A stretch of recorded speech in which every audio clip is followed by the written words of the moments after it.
Елге ілесіп, сауда істесем болды, ақша тауып кетем деген құрғақ қиялдама айналайындар қашан құтылады екенбіз. Көбіміз құрғақ қиялмен жүрміз да. Біреу сауда істеп ақша тауыпты десе, онда мен де сауда істейміз дейміз.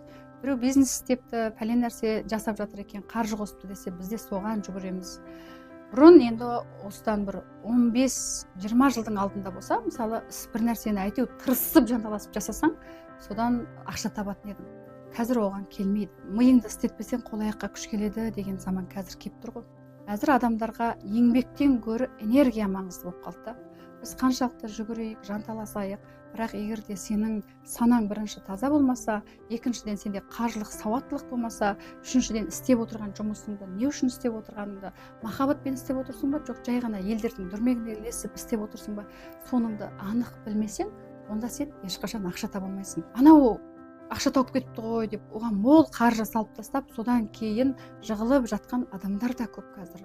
Ең қаржы қосудың ең кереметі, неше есе еселеніп келетін дүние ол мына миға қойған қаржы.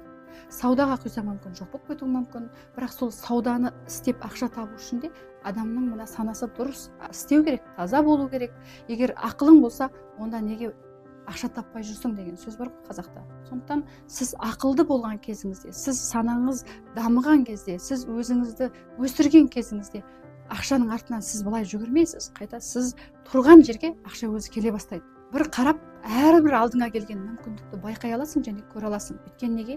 Сенің өрең өседі.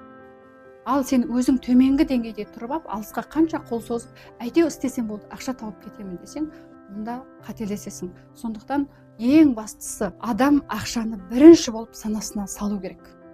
Санасын дамыту керек.